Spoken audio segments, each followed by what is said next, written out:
And thank you all for being here for tonight's meeting of the Whitestown Plan Commission. We will call this meeting to order. We'll begin with the pledge, but want to note that we'll observe a moment of silence after roll call for Mr. Molitor, who's been our attorney in the Plan Commission and BZA and has had some roles in our town for a long time. And we'll observe that moment of silence in honor of his recent passing. So if you please rise and join me for the pledge, we'll begin there.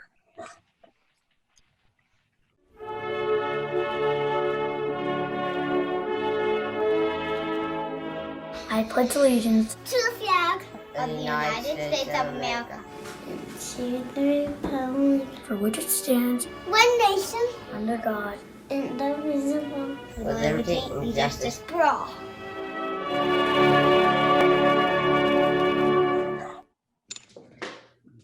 Thank you. Right. Matt Doublestein, Present. Andrew McGee, Here. Sarah Ford, here. Lauren Foley, here. Danny Powers, Here. Dave Taylor, Here. Steve Milstead. Here. If you'd all please join me in a moment of silence.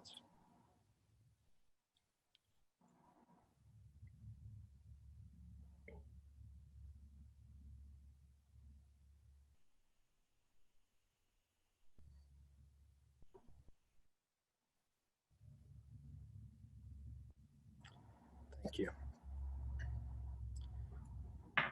Moving on then, we need to approve our agenda. First, the 10/19 meeting minutes. Is there a motion on those minutes from our last meeting? I make a motion to approve the minutes from the October 19th meeting. Second. Motion second. Any discussion? All in favor say aye. Oh, I'm sorry. We got a roll call this one. Right. Thank you. I'll get used to this one day. Matt Doublestein, Aye. Andrew McGee, Aye. Sarah Ford, Aye. Lauren Foley, Aye. Danny Powers, Aye. Dave Taylor, Aye. Steve Milstead. Thank you. And then on the present agenda, the agenda for this evening's meeting. So I do have one change to the agenda for today. I received an email late this afternoon from the petitioner for item B, which is docket PC 20-042-ZA for the Fishback Creek zoning amendment, and they have decided to completely withdraw their petition. So their petition will no longer be heard by the Plan Commission. They have decided to completely withdraw it. All right. Thank you. I am aware that we had several folks who had requested to speak on that item, but that item will be removed from the agenda. So please do note that. There is an opportunity at this point on the public requests to speak. This is for non-agenda items. So if there's anyone, have there been any requests to speak on non-agenda items yet? No. Matt, can I just have, Brittany, can you just clarify for everyone that is on the call? Because there was a lot of interest in this petition. There was a lot of interest in it, and thank you to all of those who reached out. I've been part of different boards and commissions for a while. It was by far the most public input we've received. And I guess, Brittany, I just want to clarify so everyone understands that they've completely removed the petition. It's not coming on next month's agenda. The property owner could come back at some point with something, but right now this is not it. Is that accurate? Yeah. So I want to make sure everyone understands so they don't think we're just pushing it to another agenda. I want to make sure everyone's clear on that because they should know that. Yes, all the comments that we have received up until today, right before the meeting, still have been sent out to the Plan Commission members, and were all sent to the petitioner as well. And they did email to completely withdraw their petition from Plan Commission. Okay. Sarah, if I could, my name's John Hughes, and I'm an attorney at Bose McKinney, and I'm representing the Plan Commission in John Molitor's stead. And just so that we understand the legal impact of this, if the petitioner wanted to re-petition, they could, but we'd have to go back to staff. It would go through the whole process over again. So this would restart their application. There's no petition for rezone to be considered at this time, nothing before you on an agenda. While it's possible it could come back in the future, this particular petition is essentially dead. It no longer exists. So for those folks that had questions about it, obviously, please reach out to the Planning Commission and continue to express any concerns you have, but there's no need this evening to speak on it because the matter no longer is a live matter. It's been withdrawn by the petitioner per their request. Thank you. So with that in mind, next on our agenda is public request to speak for items not on the agenda. We'll give a moment in case there's anybody who reaches out to Jill, perhaps. Mr. President, would now be a good time to talk about the comment process as well? Sure. Okay. Would you like to share that? I'm happy to as well. Sure. I have the rules here in front of me. Yeah, I'll give some comments, and if you have anything to correct, that please do. For those of you who are joining us for the first time or who just need a refresher, the way the public request for comment works in this Zoom setting is please send a request to the chat. You can request an opportunity to speak at that time. This current section is with respect to items that are not on our agenda. And you can make that request. You will then be announced and unmuted, and then you can present your comment. Please do not put comments in the chat at any time during this meeting. Those comments will not be considered by the Plan Commission. The chat function is to request for an opportunity to speak. If you have spoken and you have questions, and then those questions, your time to speak passes and you have additional questions, even if you type them into the chat, they're not going to be considered. So the chat function is literally for you to say, I would like to speak. If you're thinking about what it'd be like at a public meeting, it's coming up to the podium and saying, I'd like to speak, filling out a card and saying, I'd like to speak. But your comments in the chat are not read by the entire Plan Commission. So there are specific rules for how often you can speak, and I'll defer to the president on those rules, but just wanted to identify that for everyone. Please say you want to chat, that's like raising your hand, and then we'll unmute you. Thank you. Matt, and I don't know if you have it in front of you. I know I had sent it earlier, but I do have for the agenda item that we have, I do have a list of residents that have emailed me ahead of time that I've already noted that they would like to speak. Yes, I have that. Thank you. Okay. So I don't see any coming through to me request to speak on non-agenda items. Nope. Perhaps this is going twice. And we'll move on to our unfinished business. And then we begin with docket PC 20-044ZA, the Braun Property Development Mixed Use Zone Amendment. And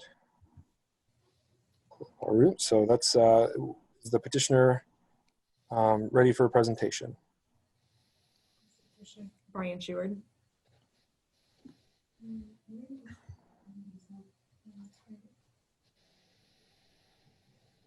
Try it. Test. Thank you, Mr. President. Can you hear us? Yes, thank you. Oh, thank you. Good evening. My name is Brian Toohey, and I represent the petitioner. And before we get started, thank you for your honoring of John Molitor.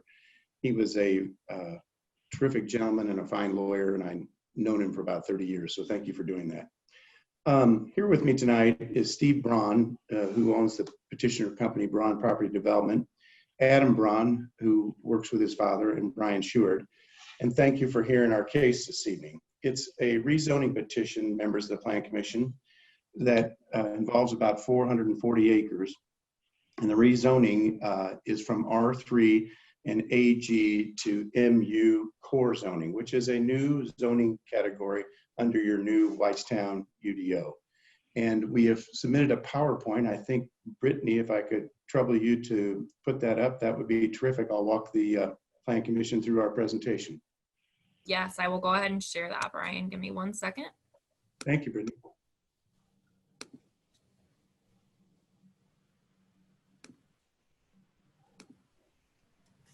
Thank you. Brittany, if you could go to that first slide there, which is number 2, and then the next slide is number 2. So members of the Plan Commission, as you can see, it's actually a rezoning in 2 different locations north of the old core area in downtown Whitestown. And working from west to east, so left to right on that exhibit that's in front of you, there is about 160 or 161 acres over on the left side of that exhibit that borders 575 East and the Big 4 Trail. And so that's the first part of the MU core zoning.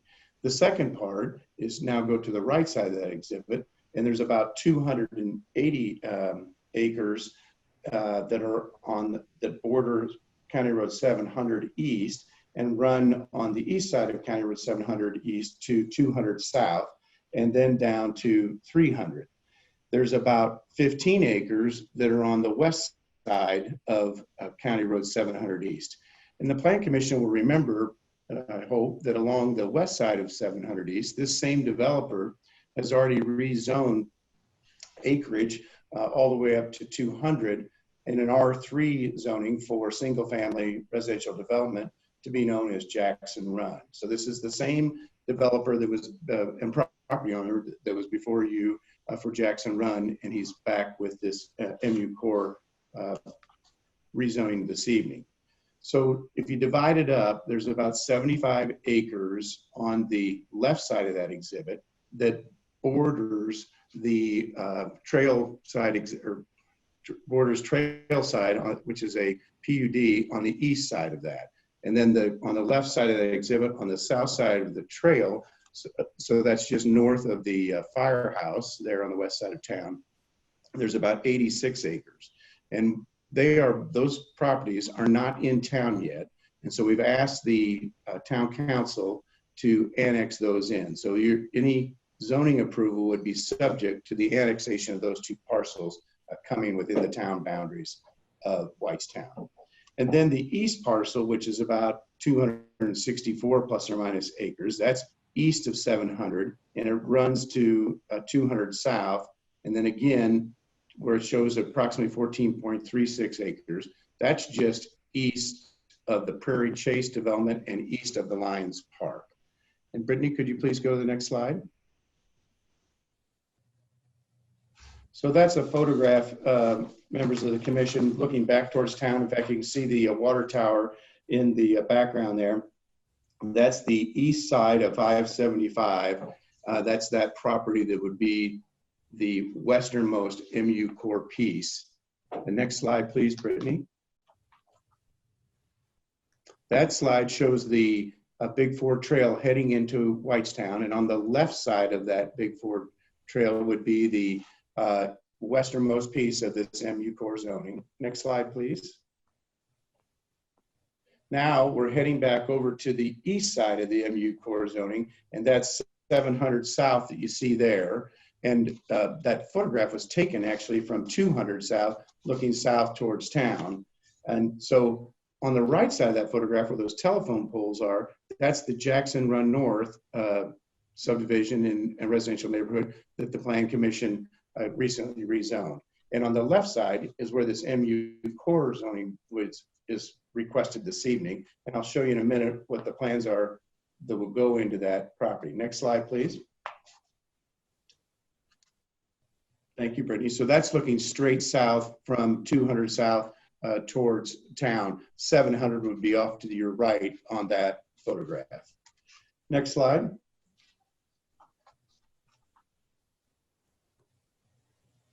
Thanks, Brittany. So the sites, the 2 sites, one over there on the left-hand side, you can see it's sort of split, bifurcated by the trail there. So I just wanted the folks on the Plan Commission to understand what's around there. You can see on the left-hand side of that exhibit, right next to the site, is that trail side PUD that was approved last year. And in that PUD, there is going to be 3 different kinds of housing product. There's going to be single family, there's going to be cottage homes, and there's going to be townhomes. And I know you all remember that, but I'm just emphasizing this, that in that PUD and in this MU core proposed rezoning, there will be different types of residential living. And the MU Core has the added feature to it that will have some neighborhood commercial and some traditional commercial, like, you know, offices, insurance agencies, doctors' offices, things like that. It's truly a mixed-use zoning classification. But you can see around that site on the left and then over on the right, there's a variety of different zonings. There's PUD, there's R2, there's R3, there's agricultural, there's R2. And what we propose is to, underneath the entire parcel here, about 440 acres, to have one zoning classification, MU Core, which will allow for a multitude of uses that fit within the comprehensive plan as determined by your planning department and this plan commission. Next slide, please. So this MU Core mixed use, as I mentioned, is just been established under your new zoning ordinance. And what this district is designed to do is it's designed to accommodate developments containing a variety of commercial, office, and residential uses. But a key part to this, members of the Plan Commission, is that you have to have public water and public sewers, which you figure, you understand, you expect that. But you also have to have development plan. So tonight, these conceptual plans we show you are not exactly how this is going to be developed. Just like when we came to see you for Jackson Run, or the Trailside people came to see you for their redevelopment, it's not an exact depiction of how that will develop. That's going to come later. That's going to come as Mr. Braun and his team comes to bring, each time they want to develop a piece of the land within this MU Core, they'll have to come back before this plan commission and get detailed development plan approval for each piece, each parcel within this acreage that we're rezoning tonight. So this is just to set the stage of what will happen in this area, but the exact development, the lot sizes, the types of houses, where parks will be located, where streets will be located, how infrastructure will be put in, how this will connect to the core area. All that will come in these detailed development plan approvals that will be coming before this plan commission every time a parcel wants to be developed. Next slide, please. So conceptually, what Mr. Braun and his team have put together is shown on this exhibit. And so to get us oriented, you can see right in the center, there's Trailside and there's Prairie Chase. Those are the two developments that have been approved. Out to the left of this exhibit is the westernmost portion of this MU Core. That's the portion that we have to have annexed into the town. And what we show there, it makes sense, I think. What we show there is along that trail, you would expect to see some townhomes and maybe a more dense type residential living, almost maybe a more urban feel along that trail because of that terrific connectivity right into the center of town. Then as you get away from the trail, both south and north of those two pieces, then you would expect to see more single family residential. That's what that's shown. And as you can see, on the left-hand side of the slide, but on the east side of 575 East, that'd be the right-hand side, you can see that matches right up against that trail side. And remember, that trail side has three different types of housing. It has cottage homes, it has townhomes, and it has single-family residential. So this is just a continuation of a multitude, a couple of different kind of housing styles, taking advantage of that terrific amenity, that Big Four Trail, which then allows easy connectivity to downtown. Now, if we go over to the right side of that exhibit, what that shows you, you can see Prairie Chase. You might recall those are duplex houses primarily for 55-year-old folks and older. And then you can see right next to it, you have, again, as you're down near County Road 300 or Pierce Street, you see townhomes. Then as you go north on the left side of 700 East, the west side, you get into Jackson's Run, R3.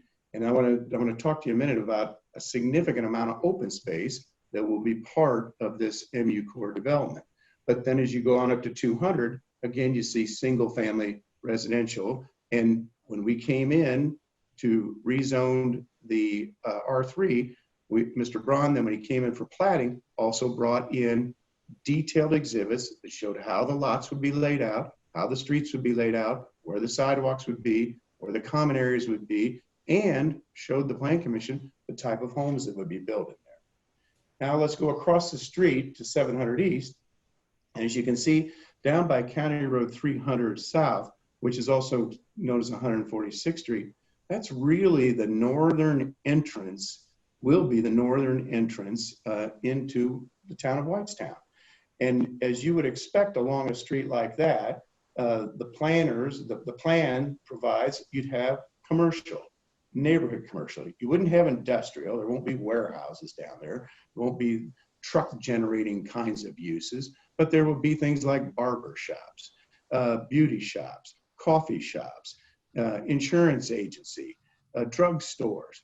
The one thing that the planners asked us, and we agreed to, is that there will be no gas station in any of that commercial. We've agreed that there would not be any gas station in that area. But then as you go north, so now I'm moving north from 300 South, I'm on the right side of 700 East, you would then see, again, a little more dense housing around that commercial.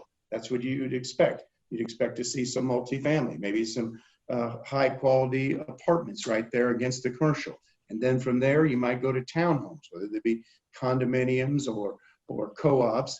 And then as you head north through that green area, now I'm up into the center of that site on the east side of 700, then you get in again to single family residential, which will match the Jackson Run or complement the Jackson Run property right across the street. So it's kind of classic zoning planning, which is you would expect because Mr. Braun has been working so closely with the planners in the town. And by classic zoning, I mean as you're near that intersection of 146th Street or 300, and then heading into town, you'd expect to see some neighborhood commercial. And around the neighborhood commercial, you would expect to see some more dense variety of housing. And then as you get past that dense variety of housing, you'd expect to see single family housing. And that's exactly what this concept plan shows. Brittany, next slide, please.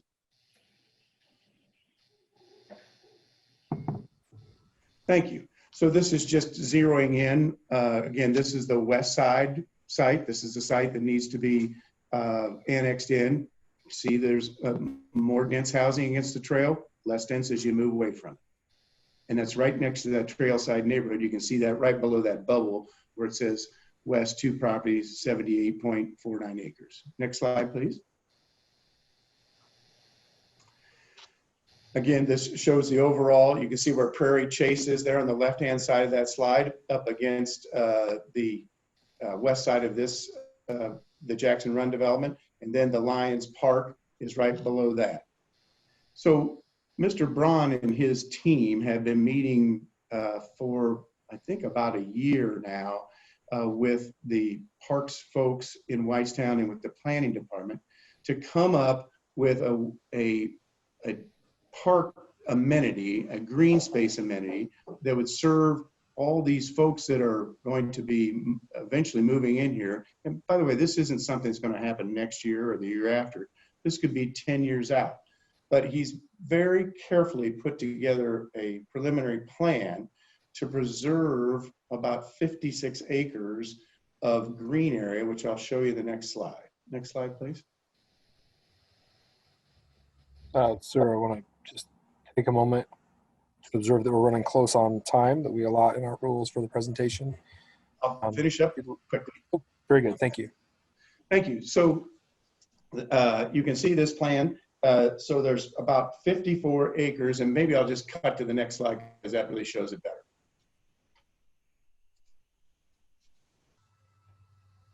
So the next slide, please, Brittany, when you get a chance. It's loading, Brian, sorry.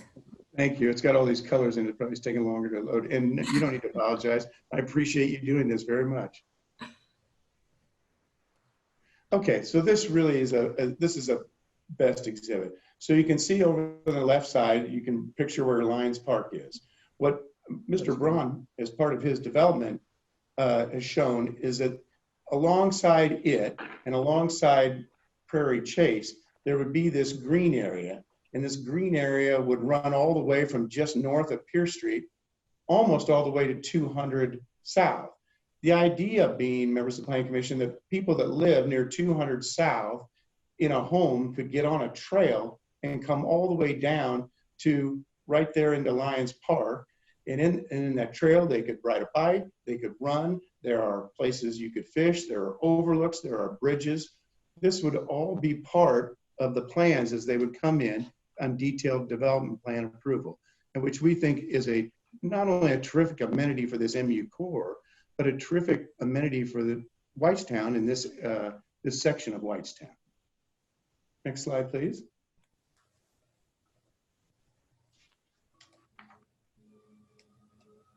I'll just go to the summary.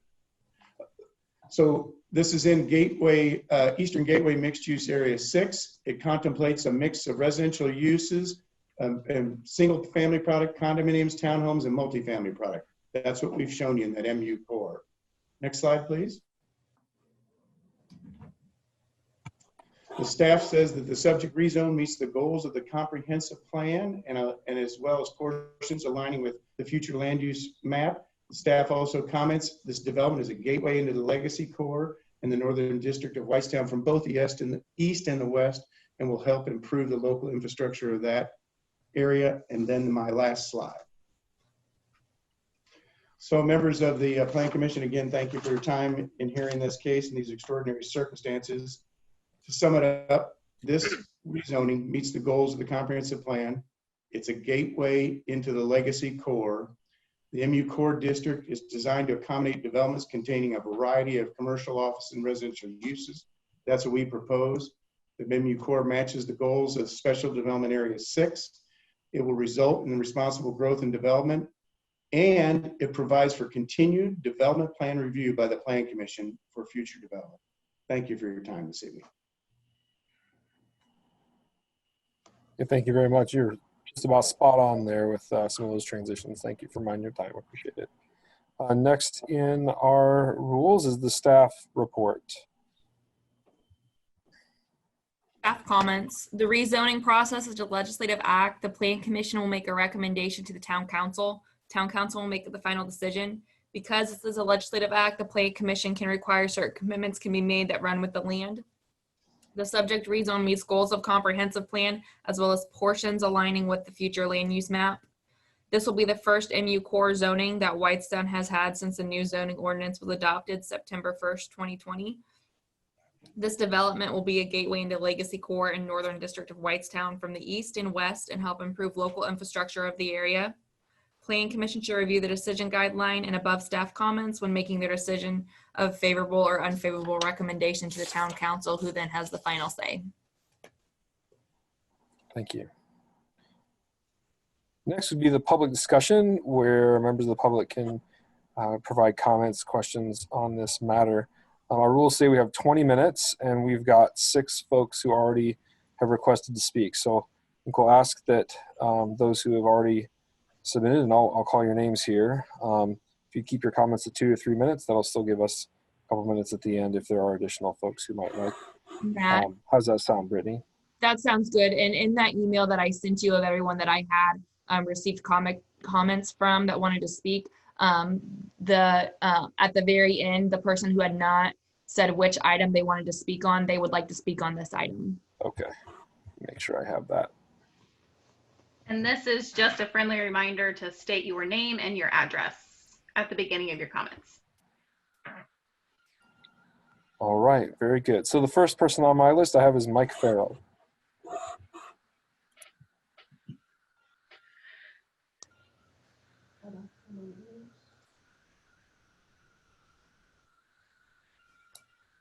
Okay, can you hear me? Yes, thank you. Yes. Oh, perfect. My name is Mike Farrell. My address is 7267 East 300 South. So I would be, I guess, adjacent and south to the east part of the area that they're wanting to rezone. And I think there'll be some other comments that will be made later, so I won't dwell on those. But what this means to me are my observations. The MU core is new for the area. That's been we've all been made aware of that.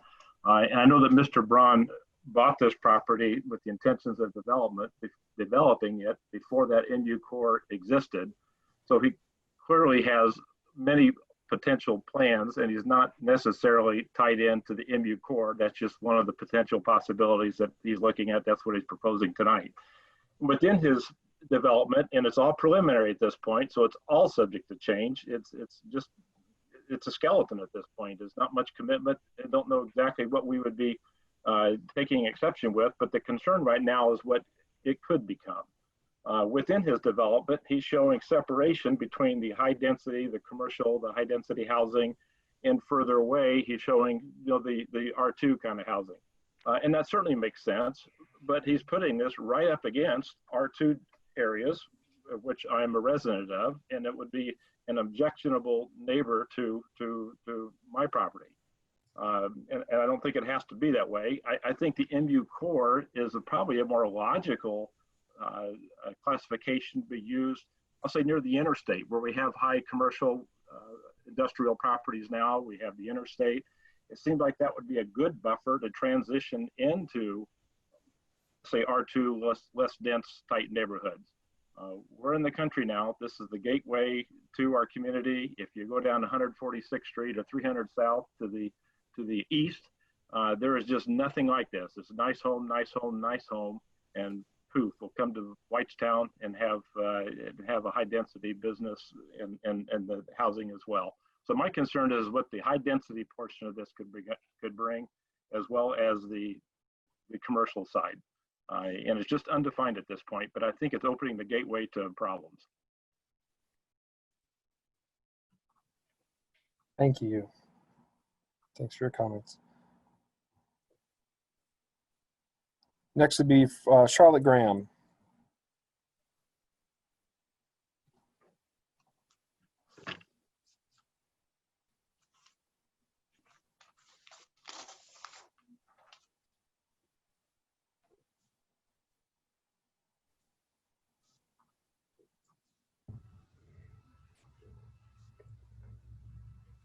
We're going to get Charlotte unmuted.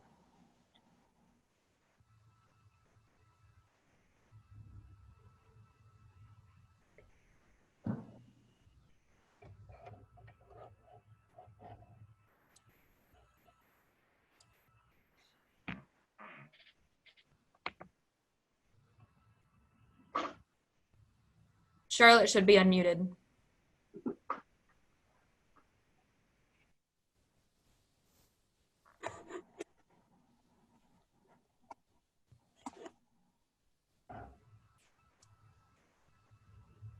Matt, we can come back Charlotte, to are you there? Charlotte. She's unmuted. Okay. All right, next on my list then is Cheryl Hancock. Charlotte, if you're still around, we'll come back to you in a bit. Hi there. Can you all hear me? Yes, hi. Okay. Cheryl Hancock, 5400 East, 300 South. I have a couple of issues with this particular project. The parcels that are next to me on 575, I have multiple issues with. I have spoken to the area planning director for Boone County, and as far as they are concerned, we cannot do anything in rezoning these two parcels on 575. You guys have no jurisdiction, and until they are legally annexed into the town limits, you cannot rezone those unless you have a memorandum of understanding by the Boone County Commissioners. Second portion to that also is Mr. Hancock, who is my father-in-law, who is the property owner right next door to this property, who's, per some of the films and pictures I've seen online, this road leading in this housing addition will be right next to his house. Has not been legally notified. He has never received any paperwork from the attorney. A big thing is Mr. Braun actually came to us last year, to him, stated he had no plans for this parcel. And now within a week after that, we had already heard rumors that he was going to the town. So he flat out lied to us as a property owner. A big thing is that Mr. Tui had represented saying this zoning means that anything could change at any time. So regardless of what it shows on his map, it could change. So right now it shows homes and townhomes in an area that is, per our comp plan, states 1 to 2 homes only per acre on these homes on 575. So keep that in mind. Per the comp plan, which is what you guys are supposed to go off of, the homes on 575 should be 1 to 2 homes per acre only. You know, this MOU new zoning stuff shouldn't matter. You know, you should go by what's on the comp plan. But the big thing is the property owner right next to this was never notified legally. He's never received any paperwork. So if it was mailed, he never got it. So, you know, as far as I know, it was not sent certified mail. So there's no way to verify that it was even sent. I think that's all I have. This is supposed to be rural residential out here. There is a reason for that. We don't need townhomes. We don't need additional, you know, we're out right next to ag land. On the north side is going to be ag. The south side is ag. That's what we have. We have deer that are back here. That if you put all these homes and stuff and all these businesses out here, there's nowhere for them to go. There's more and more houses and buildings, and we are running them out of their environment. And it's just not right. We've got to stop at some point and hold off. You know, it was said by somebody on Mr. Braun's side that he is doing all this because the town is letting him do it. Everybody is letting people push things through and not saying no anymore, which is what we need to start doing. We need to start putting the brakes on. Thank you.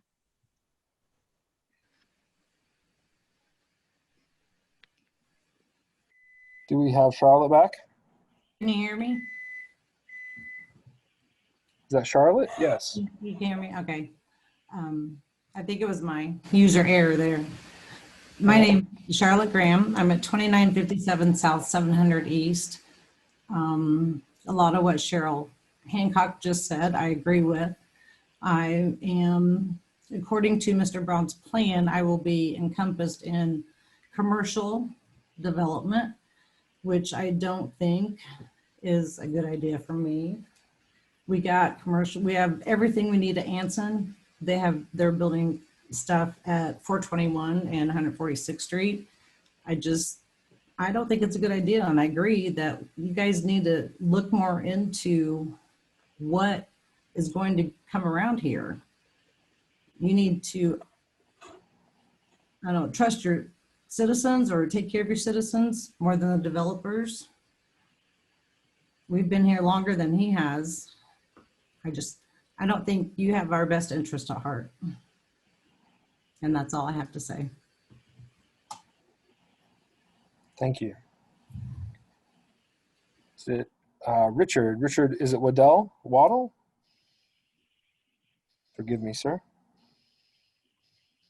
Matt, it looks like he is not on the call anymore. I don't know if there was connection issues or but yeah, it looks like he is no longer on the call. All right, we can try to come back then. David Marlowe. Yes, hi. My name is David Marlowe. My wife lives in Atlanta. Mr. Marlowe, I'm not able to hear you very well. Is anyone else here? My name is David Marlowe. I live at 7010 East, 200 South. Without a doubt, Cheryl Hancock touched on some very good points, and she touched on, you know, the wildlife not having a place, or this development running the wildlife out. You're going to essentially run Whitestown residents out. This property has been in my wife's family's history for years, hundreds of years, and we actually discussed moving. And my wife's, unfortunately, father that had passed built this house. I never thought that day would come, but we were honestly tossing around the idea, because if you look at the paper we received in the mail, for whatever reason, of all the places to put an entrance to a proposed housing addition, the retention pond is far down from us, and the entrance to this housing addition is pretty much going to be cat a corner from me. Across for a driveway. Yeah, I don't want my kids in play outside right now. We live in the country and love every minute. Yeah, but the traffic out here has already picked up so much. I can only imagine how it's going to be once all these homes are in here. And I get it, that's fine. I'm not just against all of this, all these houses, but I mean, my God, I agree with Cheryl. It needs to be slowed down, let some of it, fill in and reevaluate.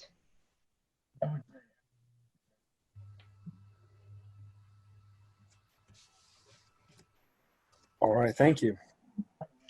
And next I have Nicole, is it Ladoiga?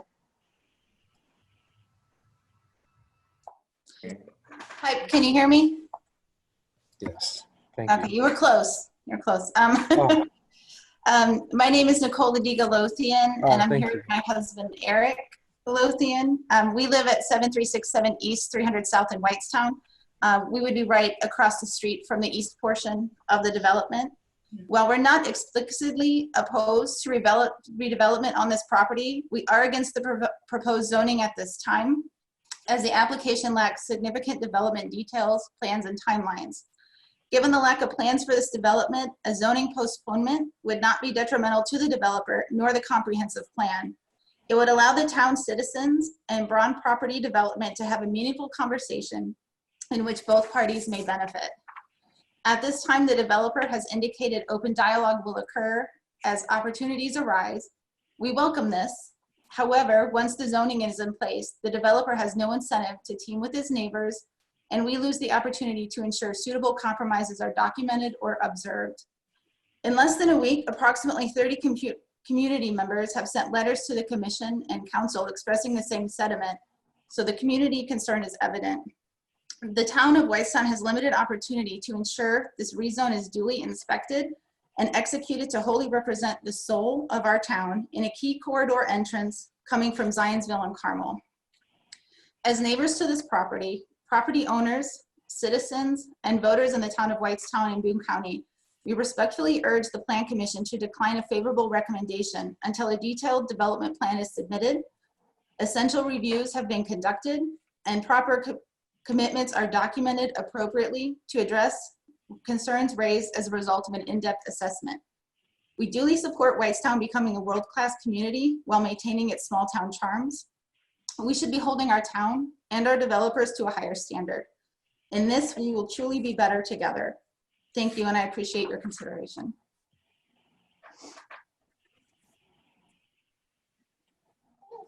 Thank you.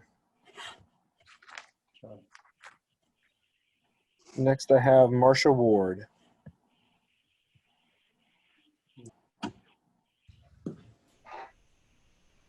Can you hear me? Yes, thank you. My name is Marsha Ward. My husband Scott and I live at 2946 South 700 East. Our back is to that little 14-acre field that they're trying to rezone. The Planning Commission has an obligation to evaluate a detailed plan before approving rezoning that will permanently alter our area and our lives. A detailed plan is required in surrounding areas, for instance, Zionsville and Carmel. The developer has not provided that detail, so we are asking you to deny the application. We, the residents, have no example of what to expect from this developer. Jackson Run is just getting started and has no structures. The green space promised to residents around the south end of Jackson Run has changed to MUCOR. This benefits the developer at the expense of the residents. Why did they wait until now to ask for this rezone? If this is approved by the commission, there is little that can be done to guide the development. This may not be in the best interest of local residents in the town of Whitestown. Please do not write a blank check to this developer. We're asking the commission to fulfill its obligation. Thank you. Thank you. Did we get Richard back? Did Richard come back on the call? No. No? Okay. I do have some others that have come through from other requests to speak. Barry Andrioli. Mr. Andrioli, would you like to go next? Yes. Can you hear me? Yes, thank you. Well, actually, Barry is my wife. My name is Mike Andrioli. I'm Oh, here at yes, Home Micah. Computer. Very So good. We've met. she left the room because she does not want to speak tonight. So she's leaving that up to me. For the record, it's Mike Andrioli, 1393 West Oak Street, Zionsville, Indiana. Of course, I'm an attorney representing essentially a number of people on the east side of Whitestown, along Pierce Street, 700 and 300. We have reached out to the developer to try to get some detail and put some meat on the bone with regard to this development. Had they been submitting a PUD or something with a lot more detail, we'd be able to vet it and understand it, ask questions, maybe try to get some commitments. However, all we have and all that you've been provided and all we were provided last Thursday was what you saw tonight, and that's what's being developed on the west side of 700. That helps us little, and it gives you no guidance because you do not know what's going to be developed on the west side on this large rezone that they're requesting, or on the east side, excuse me, on the large rezoning that they're requesting in this new zoning classification. So the concern, and I'm sure, and I hope you've had an opportunity to read my written submittal, so I'm going to try to be very brief with regard to that. But our concern is that there should be details connected with this. I've not been through a rezoning in recent memory where we take a piece of property, which is essentially from agricultural to a very potentially intense zoning classification with no detail to it at all, none. What happens is, and I raise this issue in my written submission, is that you lose leverage if you approve a general zoning classification.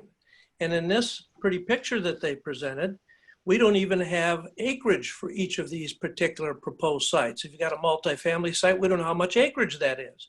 If you have residential or commercial, we don't even know how much acreage that is in order to try to vet it. If you approve this, they can come in with a development plan approval.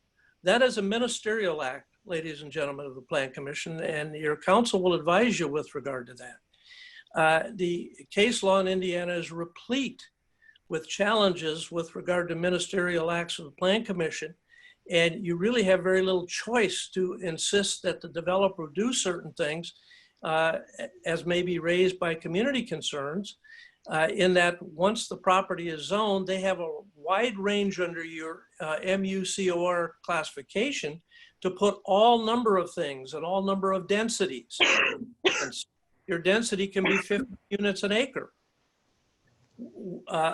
That's substantial. The acreage per residential, the minimum lot size is 1,800. We don't know whether they're going to be over that, whether they're going to be to that. And so there's so much wide-ranging uses in your classification. It just allows you to lose a leverage. I would suggest, and I would respectfully suggest, because I think I've been in front of the group before, and I've had clients in front of the Plan Commission before, and I know you take your job seriously and you do a good job. My suggestion is this is entirely premature, this zoning classification. Bronze owned the property before the MUCOR classification was established. They're going to be there for a period of time. They indicated they're not intending to do anything with this, and they have no details to bring to this for potentially 3 years. What's the hurry? Why the zoning classification? They already own the ground. There's no timeline. Your zoning classification is in place. What's the hurry with it? Why can't we wait until they have a better indication of what users will be there? What commercial users? What type of residential? Will it be mostly multifamily? Will it be single family? What kind of densities? All of that information should be brought to bear before you lose the leverage of rezoning this particular property with no distinctions between where the boundaries will be other than a colored map. that seems to me to be a recipe for misstep, and we would hope that you would believe that and either offer an unfavorable recommendation or seek to the developer to try to put some meat on this bone so you have a legitimate basis to do your jobs. Thank you. Thank you. We have hit 15 minutes of our allotted 20. We do have a couple of others, but I'll ask folks to be brief and respectful of that time. Let's see. Next request to speak came from Shelby. Is it Haas?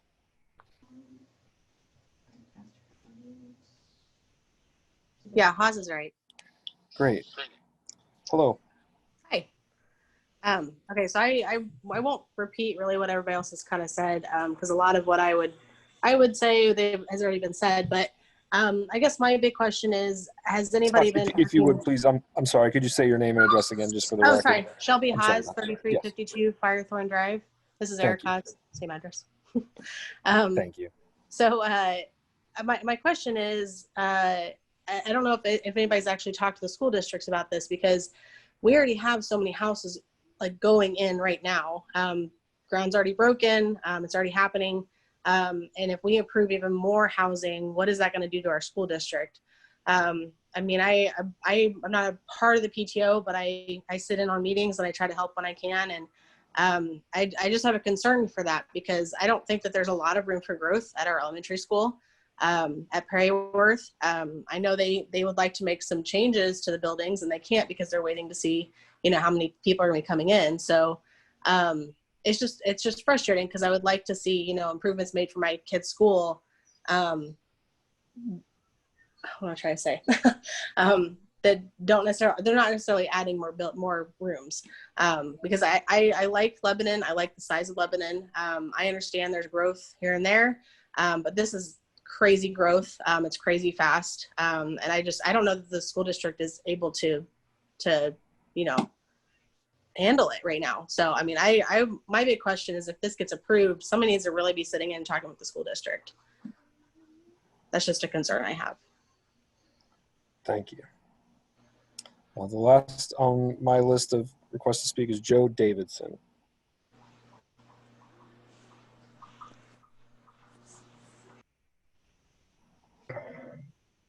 Can you hear me now? Yes. Okay, now I can hear. It's Joe Davidson, 5550 East, 300 South.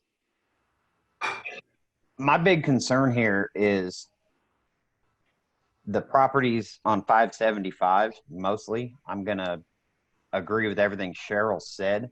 And even in the whole presentation tonight, all we got was a coloring book.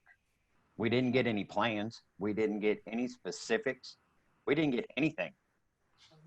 I don't understand how we can put all of these properties into the same petition all at the same time, when the only thing we heard about was one property on the east side of town.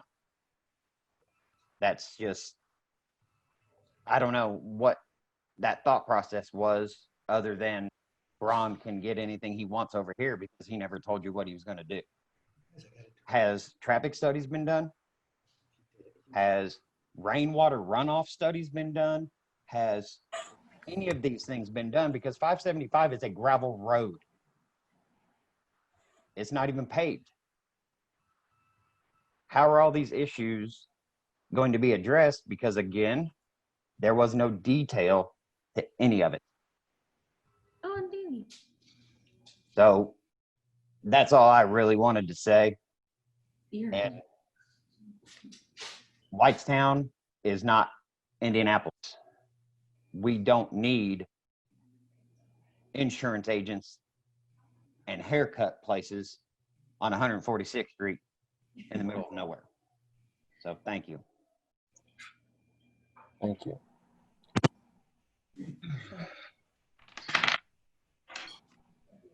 I believe we've come to the end of our request to speak. By my timer, we've got about a minute and a half left. If anyone, Jill, comes in very quickly. Do you have any others? We have not had any others. All right. He's like, if I sit, you give me chicken. No.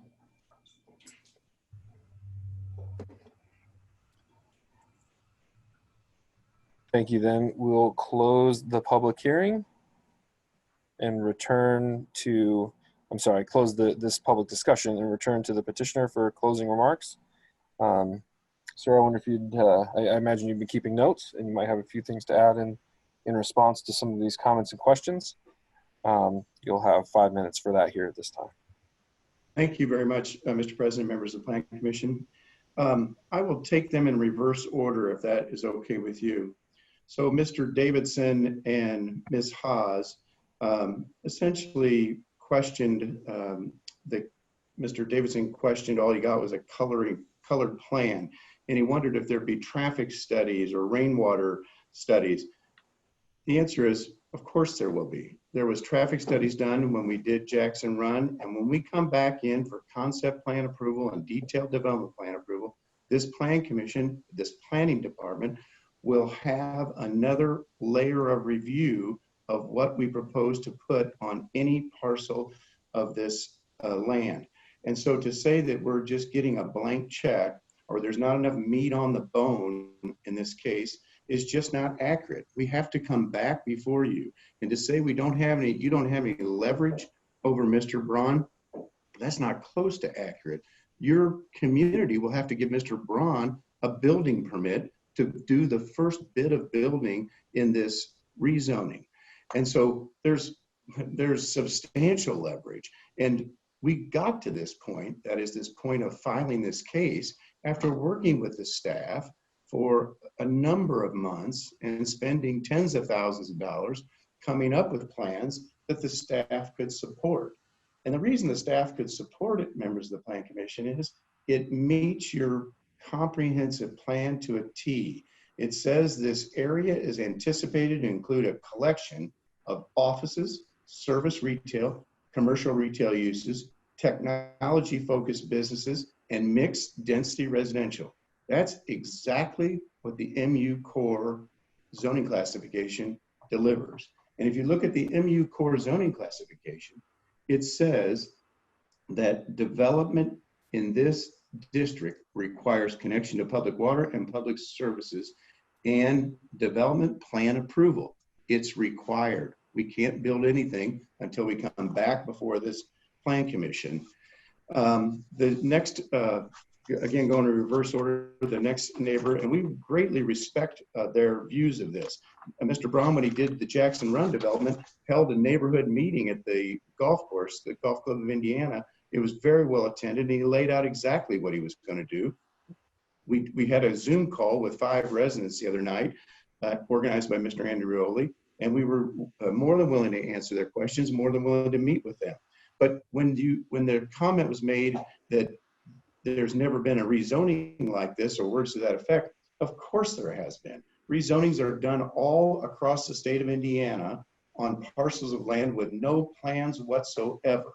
And the reason that happens is that once you get your zoning done, then you feel comfortable enough to go spend the hundreds of thousands of dollars with people like Mr. Sheward and people like the A&F traffic engineering and people that would do the rainwater analysis and do the analysis of how the site will drain. There's hundreds of thousands of dollars in that, and you wouldn't spend that until you got a rezoning. And Mr. Andreoli knows that. We're not submitting a PUD. This is an MU Core zoning, and it's a classification that calls for mixed use. That's what we're asking for. Mr. and Mrs. Ward said that we don't have an obligation. We've submitted no detailed plan at the time of rezoning. That's exactly true. We haven't submitted a detailed plan because that's not required. That's in the next step when we come before you for development plan approval and concept plan approval. Ms. Hancock said that there was no notice received, yet Ms. Hancock's, John Hancock, I believe, sold this land to Mr. Smith, who then sold it to Mr. Braun. And I'm looking at the notice list, and Mr. Hancock's name is on the notice list. Now, whether he read the notice or not, I can't tell for sure. But apparently he got notice, or someone in their family got notice, because Ms. Hancock was on this call tonight and had knew enough about it to raise an objection to it. So the issue of not receiving notice is a red herring and not accurate. Mr. Marlowe, he's our neighbor to the north. We appreciate his input on this. I would point out that that's outside the town of Whitestown, yet we sent him notice, and we're more than willing to invite him to future neighborhood meetings when we come back for detailed development plan. Ms. Hancock said that there was no jurisdiction over those sites on the west. Well, members of the Plan Commission, I'm sure you recall, and your council will advise you, that of course you can ask for rezonings of properties subject to obtaining that jurisdiction, which comes through the annexation. And we've requested a voluntary annexation of those properties into our site. So to raise a red flag as if we are doing something illegal is just not factually supported, and it's certainly not supported by the way the Whitestown Planning Commission and the Town Council conducts its business. Lastly, there was a comment made about high density housing in the downtown area of Whitestown. You know, your comprehensive plan calls for some high density, some non-high density. That will be in this MU core rezone. There's pieces of different kinds of residential density in this proposed rezoning. And so when you combine all this together, first off, that you have another chance, another opportunity to see how this will be developed. Secondly, that your comprehensive plan calls for exactly this type of proposed rezoning. And thirdly, the elements in this rezoning fit exactly what your new MU core classification calls for. I think the Plan Commission is completely justified in making a recommendation for approval. And we thank you for your service and time this evening. Thank you. And with that, we'll close the public part of our public hearing. And are there questions, comments, and discussion amongst the members of the Planning Commission? Mr. Hughes, as the attorney on the call for the town, can you answer the annexation question that was brought up by Mrs. Hancock? Absolutely. If you'll recall in the staff report, this was actually mentioned in the staff report that there are a couple parcels that are subject to be annexed, and that is a request from the petitioner that these properties be voluntarily annexed.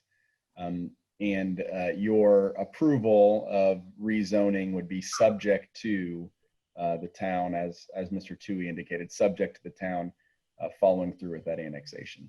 So you can proceed in that manner. Okay. Because I mean, that's you know, I had wondered about that as well. It's an interesting question when it's not annexed, what you have the capability to do. So thank you. You're welcome.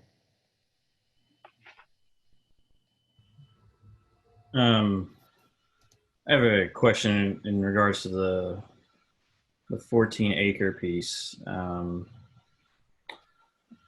the east portion of the project. You showed the park plans, but in the staff report, it has orange down there. Is that a change from the orange that I'm seeing on the staff report, the park plans that you showed? Yes. I think the answer to that is Mr. Braun, who's here with me, has been meeting with staff. And I think when the staff report was done, they didn't have that exhibit we showed where that green area is down in the south portion of the MU core. And I believe that's why it's not reflected in that staff report. Okay. But that's your, we'll say, commitment for now is those parks in that area? It's important to look at the graphic. Let me see the graphic you're looking at, Mr. McGee. Okay, it's on page 5 of the staff report. Page 5, hold on. It says Kimley Horn on the bottom. It's the land planning based overall exhibit. Brittany, do you have that slide? Would you be able to pull that up? For everyone else's benefit too. You're talking, Andrew, you're talking about the graphic with the colors and no, it's on the staff report. Okay. But it is, Brian, I think that's, you have what we're talking about. I think. Yeah, land planning base overall exhibit. Basically, this fringe edge kit is going to be some combination of drainage and park. That one, right, Andrew? Yeah. Yes, that's it, Sarah. That's the overall one they submitted with the file. Hi, Andrew. Can you see me? Can you hear me? Yep. Yeah, I know we don't have that pulled up on the screen for you, but I would say in that south portion there, which is shown orange, you'll also notice there's a pond just on the west side of that as well. There was the conceptual graphic that was shown by Mr. Toohey during his presentation as well from Land Stewards of Indianapolis. It was shown. I would say that whole area, I think Mr. Braun met with Nathan Messer and several other people from the town here in the last few weeks. Continue to look at that area at the far south end. From an engineering technical perspective, there's floodplain floodway, there's drainage coming from the north to the south. There's park that's also going to be commingled in there, as well as the property off to the west as well. I guess the point I'm making is there's a combination of uses in that area on the south, but what's shown in the plan in orange is a conceptual that there would be intentions to have, as indicated, townhome / single family attached residential. On the fringe west side of that, I think there's detention needs, and I think there's a transition into the park concept that's being looked at. What is being shown there is MU core, but I can tell you on the western fringe of that, it's in progress, and we'll have a park component and a transition. If that answers your question, Andrew. It does. I mean, the conceptual park plan you showed still had townhomes there. I mean, right. And I think that from a conceptual, the highlight on that was the graphic that had grade back certain portions, and I can't remember which slide that was, Brittany, but the color portion of the last graphic, I believe it was, had the portion contemplated as park, and then the portion that was shaded out was conceptual and still to be determined, I would say, on exactly the layout. So I guess from a complexity standpoint, I would say the park is more firmed up than what's shown on that western side of the orange. Okay. Thank you.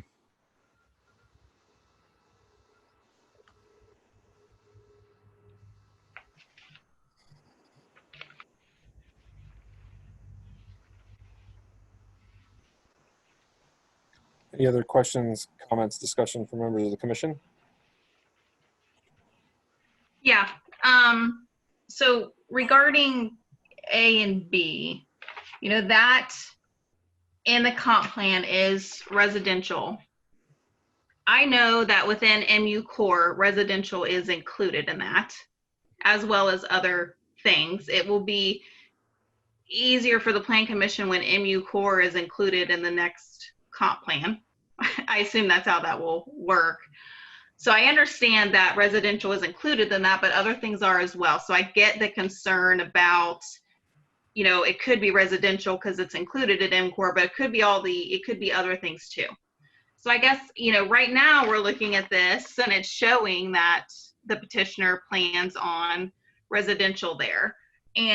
But I guess I would ask him, I guess a little more detail about that. I mean, it says residential there, but we can't be guaranteed it's residential if we, and I just want to make it clear to everyone too, that we make a recommendation as a plan commission to the council. The council makes the ultimate decision. But I guess I just want a little clarification on that. Like, why not just ask for that to be residential? What is the benefit to asking that to be the MU4? So I'm asking the petitioner that question.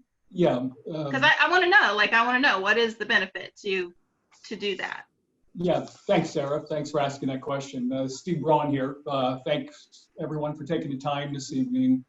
I think one of the things is I've had discussions with the town extensively about how I think this whole area, this legacy core area, is unique from its standpoint of being able to become a world-class community with a lot of amenities that is based off of your long-term desire to create something that has built around walkability, sustainability, a community feel. And that's really what I believe we are trying to do, is build communities, not just homes. And when the MU Core opportunity came up, always our conversation, and that's what I illustrated in these illustrations here, in my discussions with the town, was that what they were looking for around the rail trail was higher density retail, coffee shops, ice cream shops, things of those nature, where people can go out and ride their bike to a ice cream store with the kids and get an ice cream, and residential. And that's pretty much what we have shown here. MU Core is broader than that, but what we wanted to make sure is that what we gave you here is a real strong depiction and a stake in the ground that says, this is what we, in conversations with the city, feel is best long-term for what and how this area gets developed.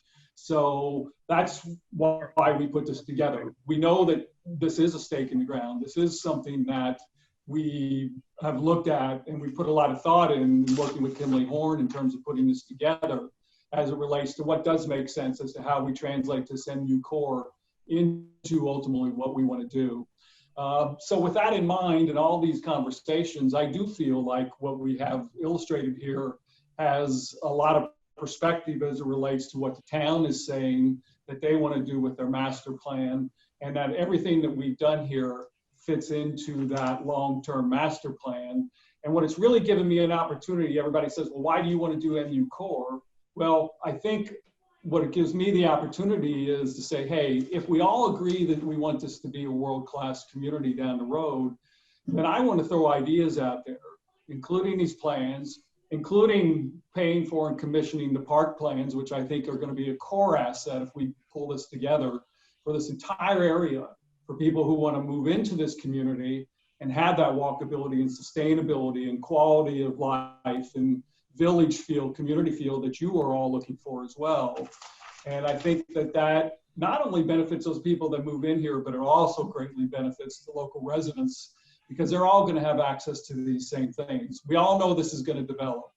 I think what I tried to demonstrate is that, hey, I am making a commitment up front to say, I'm coming in, going to work with the town within your long-term plans, and I'm willing to invest to make sure that what we do here is unique from any other community, quite frankly, that I'm aware of in the Indianapolis area from the standpoint of creating this kind of legacy core quality community.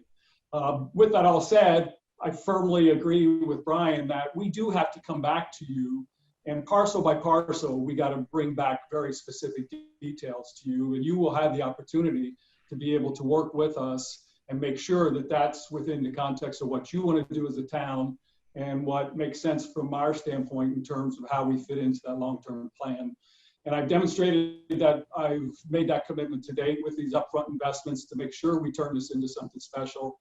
And I will continue to have that dialogue, and your process will make sure that that happens from the standpoint of Whitestown from my perspective. And I will continue to have this kind of quality dialogue with the community and with the town. So to answer your question, MU Core is broader than that, but we've clearly illustrated here to you that we do not see commercial on those western properties. We do see retail, we do see homes, and we do see some higher density, just like your plans says that you're looking for as well. So I hope I answered your question, Sarah. You did. Can we get a commitment that there won't be commercial there? What type of commitment are you at? Well, I mean, because here's the challenge. Here's the challenge we have is that, and I don't disagree that area, there is a lot of potential for that area. The challenge we have as a commission is, if we approve something and you come back to us and something can be done within that approval, and we would say no to it for some reason, then the liability is there for you to be able to come back and say, hey, you had to say that we could put this in there. So I guess that's why I'm asking the question. I'm just I think that's very valid. We've obviously already made that kind of assumption as we put these plans together. And if that's what's needed to demonstrate that, again, I'm willing to work with you and within the context of what you want this all to be long-term, I'm perfectly okay with, doing that. So again, this is more from my perspective, an opportunity that we all share to create something very special here long-term. If that's what the Planning Commission and the town is asking me to do, of course, I'll do it. Well, and I'm just asking, I'm putting the questions out there because they're important to ask. I would certainly ask the rest of the Plan Commission speak into it, your thoughts and any questions you might have. And Sarah, I want to be clear too. I am very much under the assumption, and this is my experience, that we're going to have all kinds of conversations on a go-forward basis. And when we all decide what this needs to look like down the road, because this is a 5 to 10 year plan. And oh, by the way, when I met with Mr. Hancock, who was a great gentleman, he asked me the question, do you have a time frame in mind? And I said, I do not have a time frame in mind because I think this is a long-term proposition and I don't know when this will happen. That was completely misrepresented by what the conversation that Mr. Hancock and I had. So I just want to make that point. This is something that's going to take 5 to 10 years. And we're going to have a lot better perspective in a year from now, 3 years, and 5 years from now. And I'm perfectly willing to make sure that whatever I do is within the context, ultimately, what I think you have the ability to be the final decision makers as to what you want your town to look like. So that's my perspective on this. Thank you. Sarah, since this is a conversation amongst the commission members, thank you. I feel like you generally and frequently catch a lot of these kinds of thoughts. That was a great question. So I wonder if maybe asking it again in a slightly different way is a little redundant, but I wonder if it might help me a little bit. So I guess I'll ask it maybe in a slightly different way.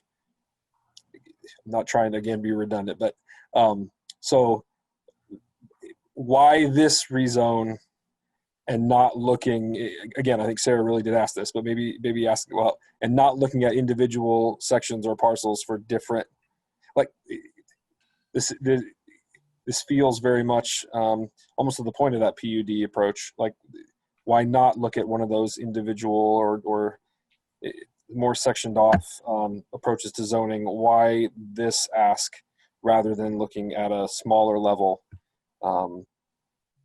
or at a more granular approach? I don't know if I'm asking it very well. I feel like I could use just even still some more explanation about why this particular zoning rather than a different approach. And putting them up. Yes, let me answer that. I've had discussions with the town for quite a while now. And as I studied the master plan that you guys put together, and I tried to make sure that the ground I was buying fit prominently into that, because I do believe that this ground is going to be critical as it relates to how it lies and will be major traffic entrances into the town, and it needs to be, work very well. The MU core that came up was really put together by the town based upon the need to not have to go through a PUD every time you did something. And so I think that what we decided was that this really provides us all, including us, with the flexibility of being able to rezone this into MU core that does provide flexibility, with the knowledge that we know we have to come back and get approval as we decide parcel by parcel what we're going to develop and work with you within that context. This also gave me the opportunity to be able to then go ahead and say, okay, I want to make major investments to make sure that what I'm doing fits not only into your master plan that you've laid out that designates this as MU core type, but things like putting together and commissioning at my expense this park plan, which I think is going to be a core asset to this. Agreeing to the forested wetland to be cleaned up, and I will actually pay for removing all the dead ash trees. Looking at the mile of rail trail that's part of these western properties, to work with you very effectively to get that turned over so we can get this rail trail finally built from Zionsville up to Lebanon.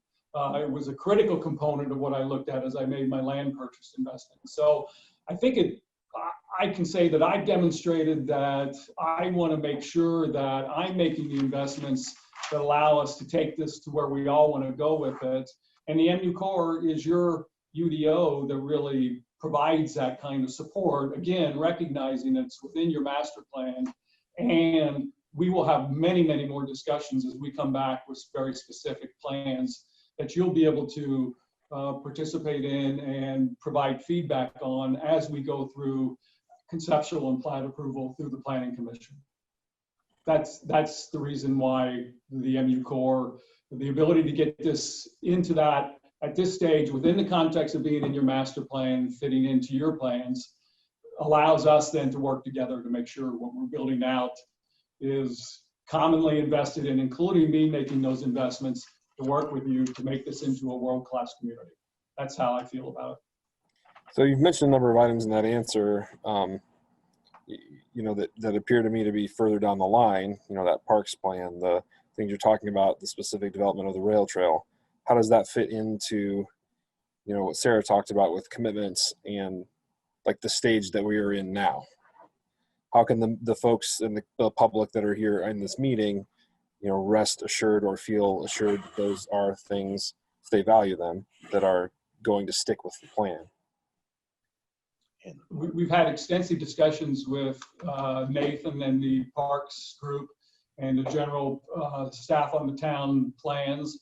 And we've discussed the process of being able to make sure that we work out how our ground and DR Horton's ground and the rail trail all transition into the town's you know, purview at some point in time to make sure that you are able to do this. So, you know, so I think we've already had extensive conversations, which is why I decided to, again, put that park plan together, because I think it's a great representation of a you know, world-class asset that we will all invest in. Thank you. Any other questions or comments from members? Well, can I ask it a different way for the two western pieces? I mean, I don't know if we can do that in this point in the process. I mean, would you be opposed to committing to rezoning that to residential, the two, it's West 1 and West 2? West A and B is how Or it's West listed. A and B. Sorry, I was looking at the other. That's okay. It's how it's listed in the staff report, West A and West B. I think the commitment is to no commercial there. If I believe that was the question. I think within all my discussions with the town, wherever there's rail trail, they like the mix of single family, multifamily, and retail. I've never gotten any pushback on that. The commercial happened to be also part of your MU Corps. So if the question is, would I be willing to stipulate that there will be no commercial on those two parcels, I would.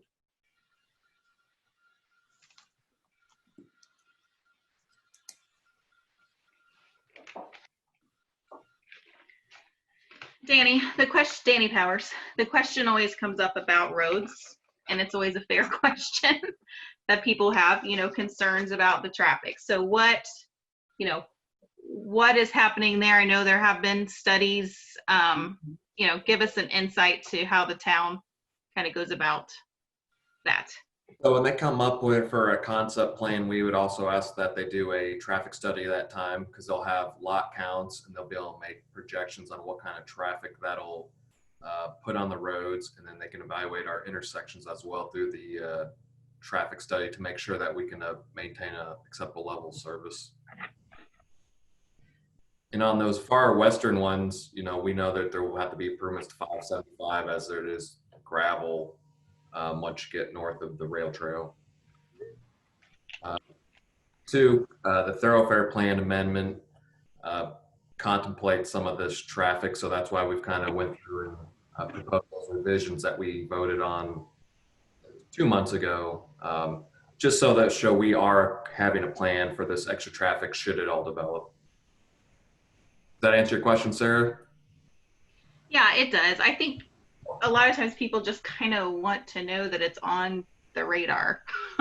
That certainly it potentially could be an issue that needs to be addressed when you have so much new development.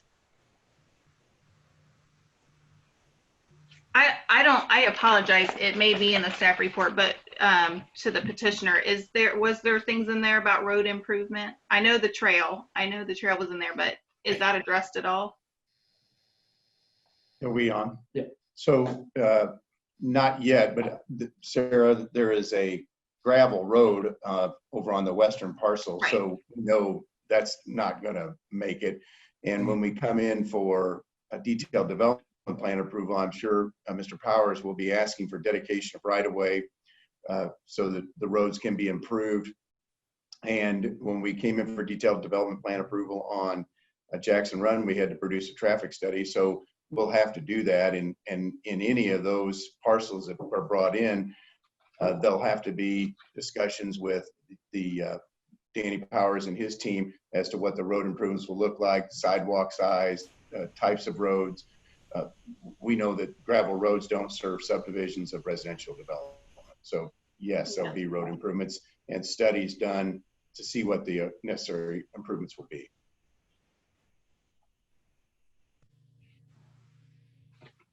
Thank you.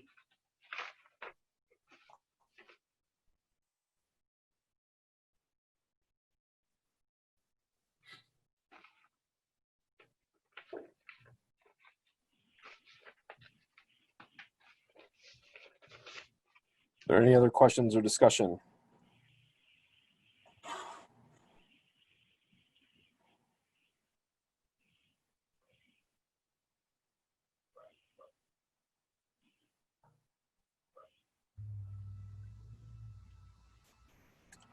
Is there a motion?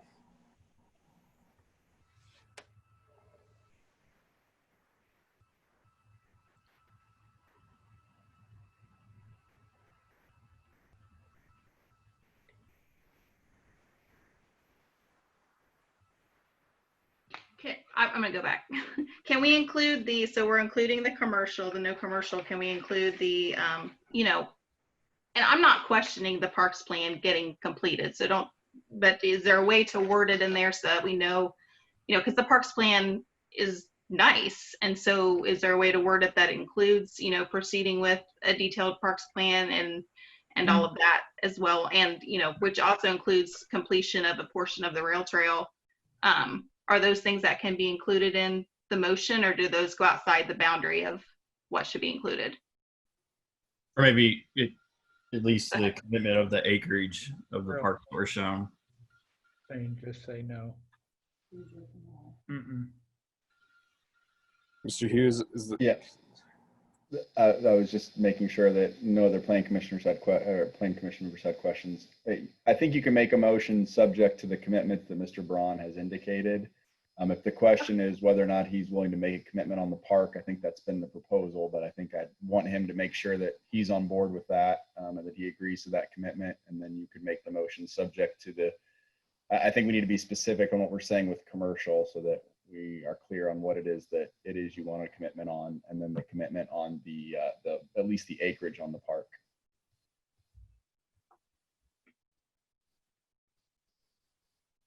I think the acreage was 54.2, wasn't it? If the petitioner has that acreage for the park. Still muted.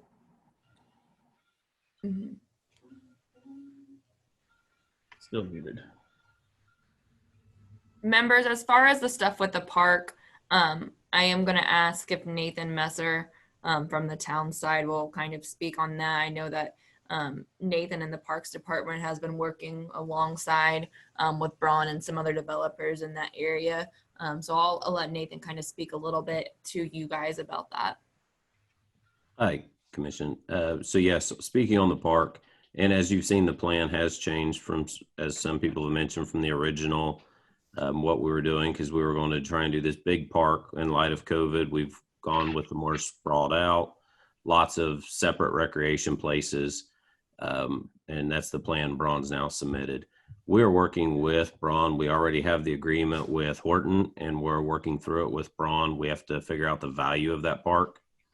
But we have park impact fees that are currently $1,500 for a single family and about $1,000 for a multifamily. So we're working in a trade-off of, instead of them paying those fees, they're assessing and building additional park amenities to those dollar amounts. So while there's the commitment, it's if they didn't make the commitment, they'd have to pay the money. So it's a trade-off, and a lot of this trade-off is in floodplain, which can be parkland. We're working with the county to look at what we can do with compensatory storage, to where we can isolate what's more of the floodplain to stay the green wooded areas, but we can still put amenities in other areas by offsetting and moving where the water is stored in these floodplains.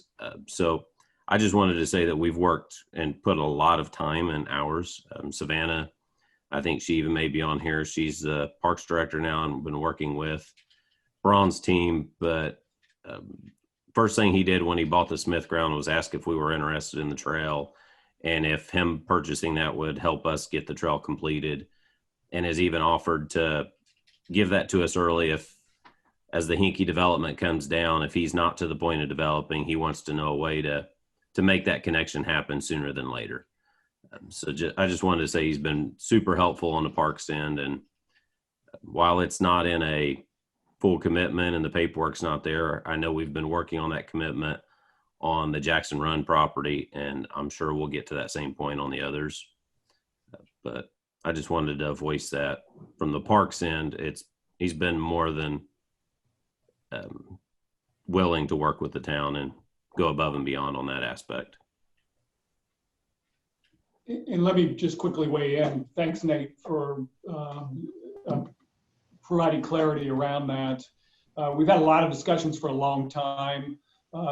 As Nate mentioned, that ground, a lot of it is in floodplain, very conducive to doing a wonderful nature park, but not a whole lot else. Makes sense for that to be part of the town, the same way D.R. Horton has worked through eventually providing their ground for the town. We're going to do the same thing. I signed something today that said that we will put the forested woodland that is up on the north side, that we will turn that into park as well and commit to it. But from a timing standpoint, these are still involved discussions. We want to get to there as soon as we can. I think it's going to be very hard to be able to, make written commitments because there are details that need to be defined. I think if there's something that can be committed to based upon the outcome of those discussions, which we think will work out for everybody, for sure. And then as it relates to the commercial piece on the two western properties, absolutely. If the Planning Commission wants to make that as a contingency of the recommendation, I'm perfectly good with that, because that's something that can be agreed upon without any ancillary and ongoing discussions that have to be perfected.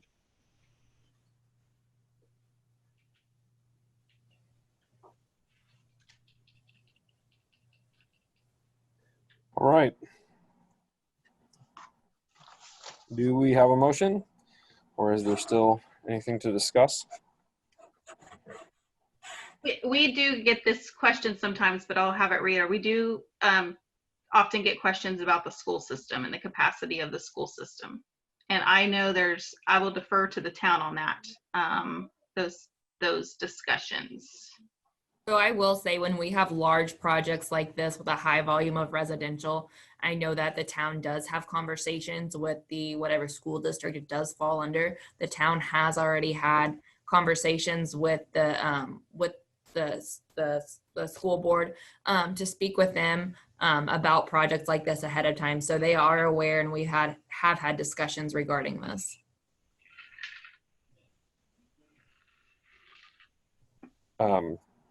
As an employee of a neighboring school district, one thing that's always been interesting to me about a lot of this growth is that Lebanon has not built a new school, even with the pretty dramatic increase in population over the last decade. It's an interesting observation to me. So appreciate that those conversations can be ongoing.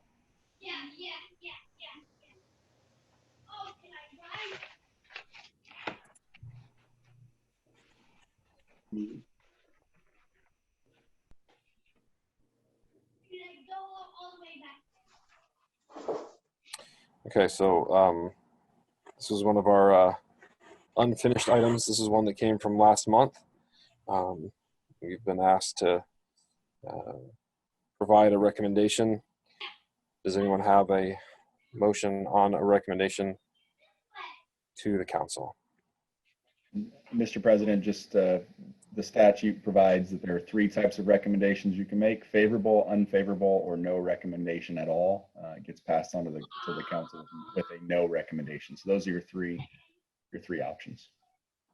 Thank you.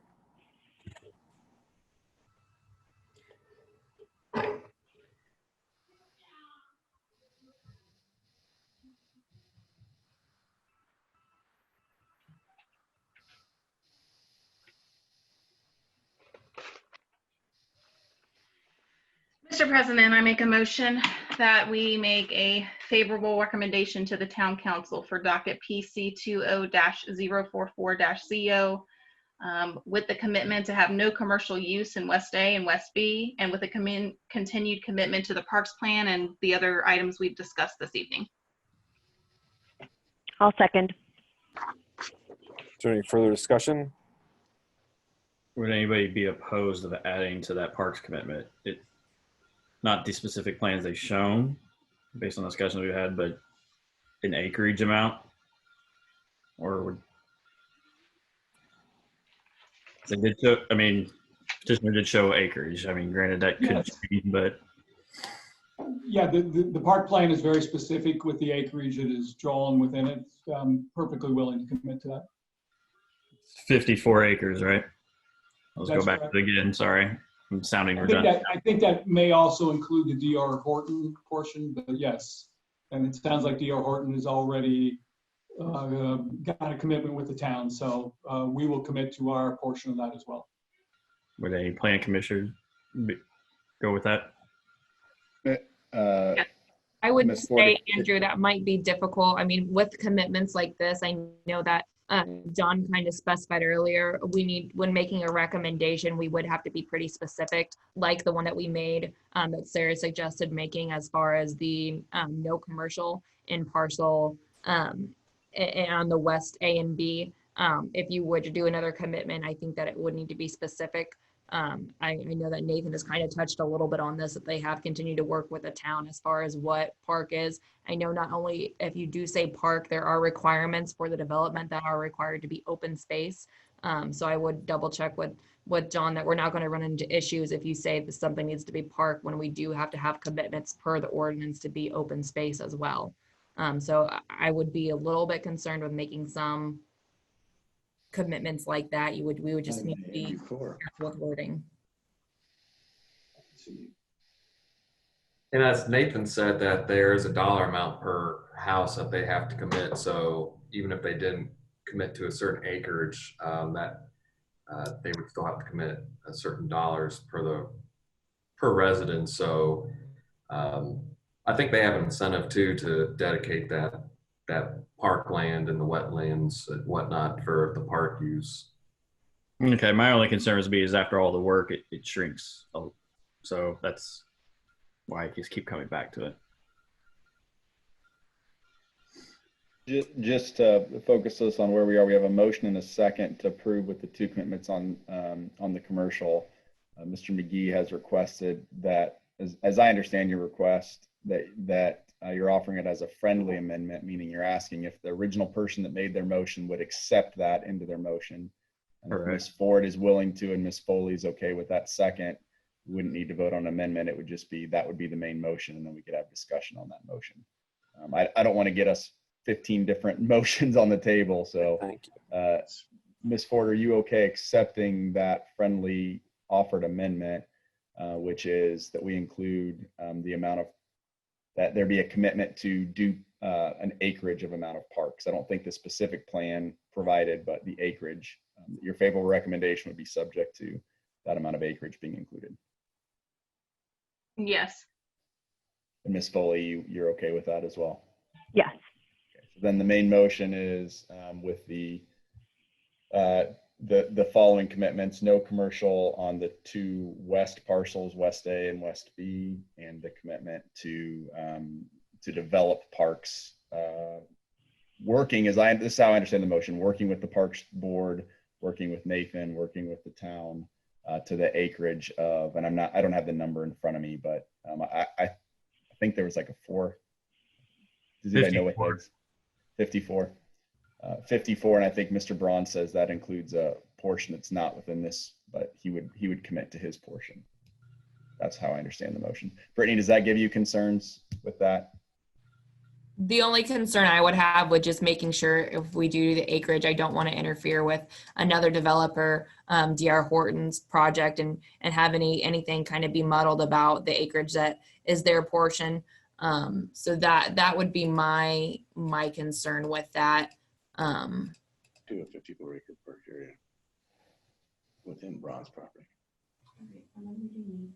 Do we know the difference between the DR Horton and this project? Yeah, that's what I was going to ask, because you showed a map that had acreage, but I know there in the presentation that Braun has presented there, we have a 46.2 is what we have as one section of the acreage, and there's another 8 acres to the north.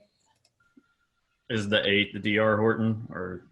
No, part of that 46.2 is the DR Horton portion. And Nathan, do you know what the amount of acreage is that DR Horton's committing? So we haven't had it surveyed yet. And with the changes to drainage, it's between 20 and 26 acres is the range we're looking at, but we're not completely positive because, as you know, the drainage board, there's a lot of changes to that, and there may be pieces that do and don't come in. So we know, we're pretty certain about the 8 acres measurement on the north. It's 8 to 10. 8 to 10. And that's been committed. And then it's the balance of the 46.2 that is not DR Horton. That is all that on the western edge. It includes the ponds, the meandering stream, and the balance of the land that's part of the southern acreage. So it's somewhere between 20 and 26 acres down there, and then the 8 to 10 acres that's up north, likely 10 acres up north. So 36. I'm wondering if we can take what the concern is and then word it into there. Does that make sense? So what ultimately is the concern, Andrew, with it, and then how can we maybe wordsmith it in there? I guess once drainage work is completed, and what areas can actually be used for parks, going from this large piece we're talking about to the smaller piece. So that's the concern.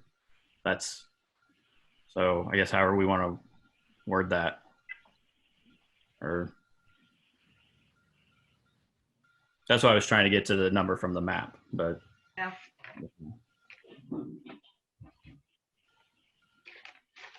Yeah. But we don't know the exact number from the map because part of that is Horton. Is that the issue? I believe that is part of it. Brian is getting ready to get unmuted.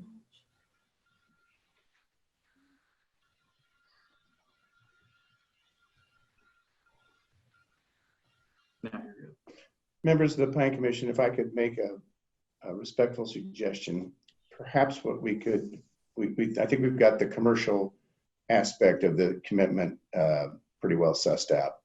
What if we had a commitment that says that is, as per slide 14 of the PowerPoint presentation, the petitioner will commit to preserve for park or open spaces the approximate 8 to 10 acres shown up in the northwest corner of the area depicted in slide 14, and will also commit to preserve for park or open spaces the portion of the 46 acres shown in that slide that is owned by the petitioner.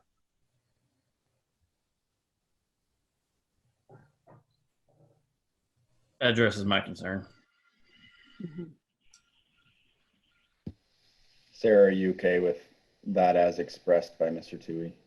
Yes.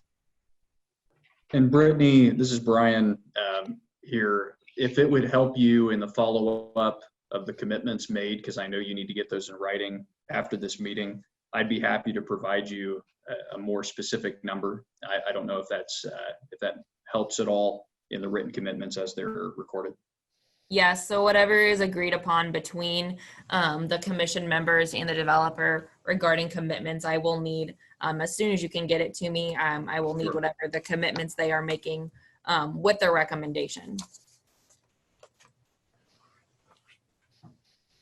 Lauren, are you okay with that motion as expressed by Mr. Tui? Yes. I think if there's no objection, then the main motion is, I think it's all been consistent with what we said from the beginning, which is the commitment on the commercial for West A and West B. And then as Mr. Tui expressed it a little more eloquently than I'm about to, there's a presentation, slide 14 of that presentation. There's approximately 8 to 10 acres in the northwest corner. And then Mr. Braun is also committing to the, I think it showed 46 on that map, to that portion that is owned by Mr. Braun and not by the D.R. Horton. He would commit to parks on that as well. Did I capture that, Mr. Tui? Yes, sir. Okay, so we'll get that in writing from them, but that's the motion, favorable recommendation with those commitments from Mr. Braun. Thank you, Mr. Hughes, for parsing all of that and keeping us on track, and everyone for the discussion. So we have a motion and a second. There was more discussion. The motion and second still stand. Is there additional discussion?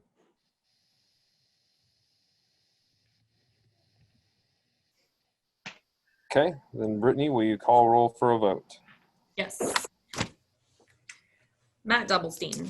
Aye. Andrew McGee. Aye. Sarah Ford.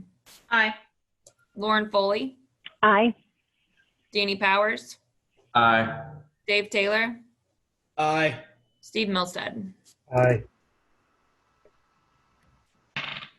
Thank you for your time this evening. Thank you all. Yes. Thank you, everyone, for the long discussion and the good comments and feedback. Thank you. So we have moved through item B under unfinished business was withdrawn. So we are now to new business, item C. This is docket PC 20-045 PP, Bridal Oaks Phase 1 primary plat. Is the petitioner ready to present?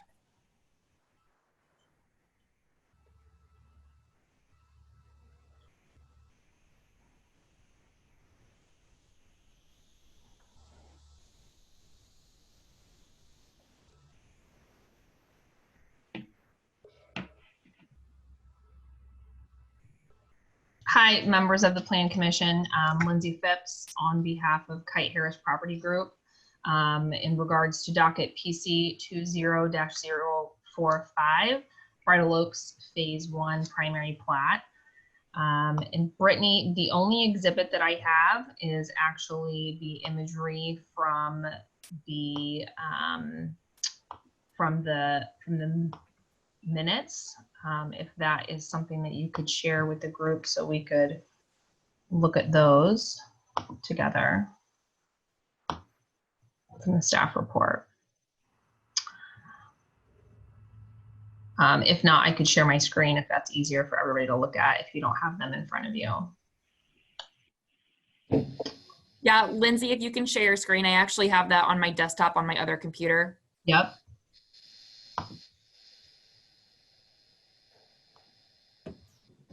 Okay. Let's see. Can everybody see my screen?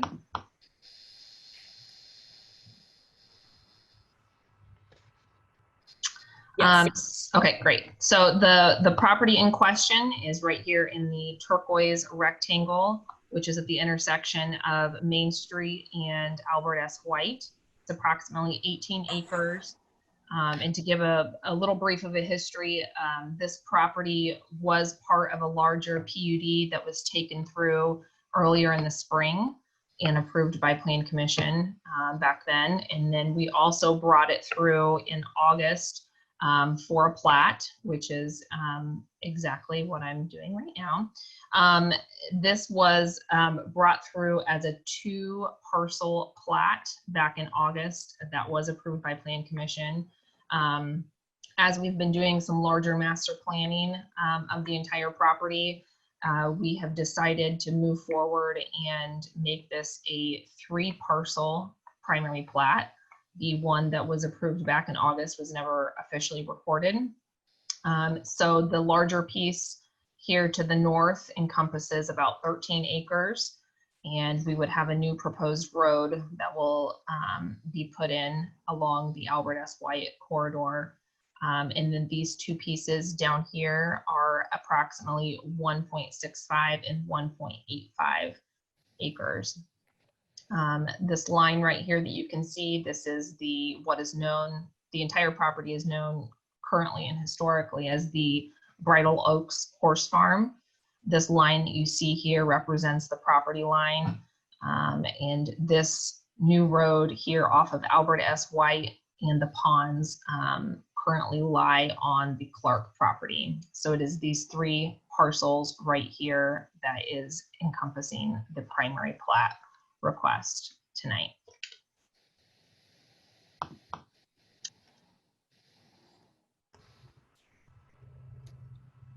Thank you. Yeah. All right, so staff report. All right, staff recommends. Sorry, let me organize my papers. Staff is providing favorable recommendation for the proposed primary plat located at 3863 South Main Street.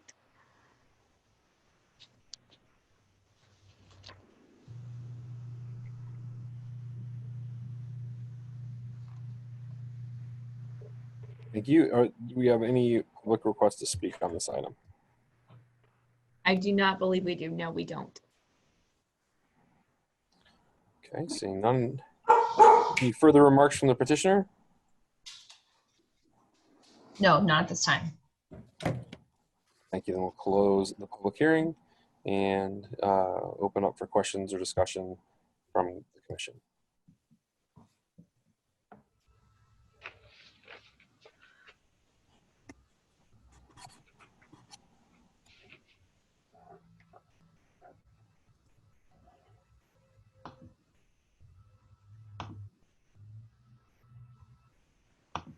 I guess I'll ask a question as I look at that primary plat document, and you note that boundary line to, I guess, the east. Those 2 sections that are included on that document that are on, you said they're on the Clark property. Those are not what we're looking at today. We're just looking at those others. So the road extension and then that road to the south, those access points would be for the future, not as a part of this approval. Correct. Yes, today is just the separation of what is currently one parcel into 3.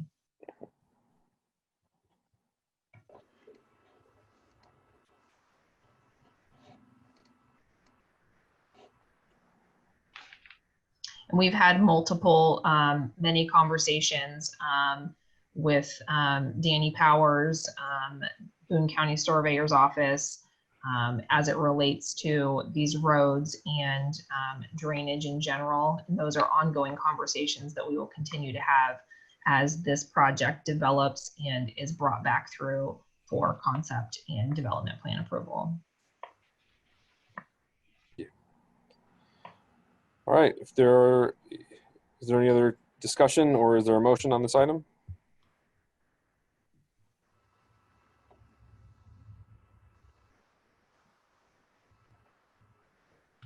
I'll make a motion to approve docket PC 20-045-PP Bridal Oaks Phase 1 primary plat.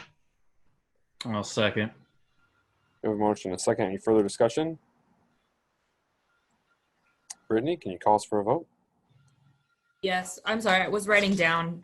Danny made the motion and then Andrew made the second. Correct. Okay, thank you. All right, Matt Doublestein, Aye. Andrew McGee, Aye. Sarah Ford, Aye. Lauren Foley, Aye. Danny Powers, Aye. Dave Taylor, Aye. Steve Milstead. Aye. And passed. Thank you very much. Thank you guys so much. And item number 6D under new business is the meeting schedule and calendar for 2021. Brittany, do you have anything to share with us on this one? I don't. The only thing is, Plan Commission meetings are still second Monday of every month, unless that falls on a holiday. Pretty typical standard for every year. So if you guys have any questions or anything, let me know. I will say thank you so much to Lori, who spent lots of time going through the whole calendar, checking every holiday and making sure there weren't any conflicting deadlines, submittal dates, or meeting dates.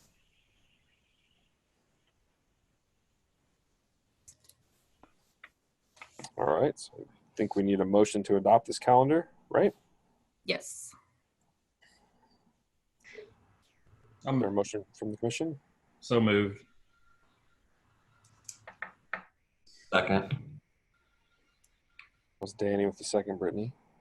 Motion and a second. Any further discussion? All right. This one. Doublestein, Aye. Andrew McGee, Aye. Sarah Ford, Aye.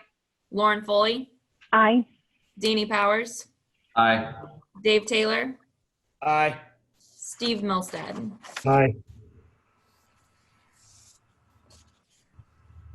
And this one passes as well. Do you have any other business or announcements for us? I do not. I do have one question. And maybe Mr. Hughes, the governor's order on this avenue of meeting, does it expire before our next scheduled meeting currently? Currently, as it's stated, I believe it's right at the beginning of December. So I fully anticipate, as does the everything I've heard from the Indiana Association of, well, it used to be Indiana Association of Cities and Towns. Now it's AIM, Association for Advancement of Municipalities. I fully anticipate this is going to be continued. I fully anticipate this venue for having meetings will be allowed further into the future, and the governor will extend that order, particularly given increased numbers that we've seen. But as it stands right now, I think it will technically expire. Fully expect it to be expanded, though, before December. I don't know if that helps or not, but we can certainly plan to do it by Zoom, and if we have to readjust, then we can. My concern is more just that public would be able to know with enough notice.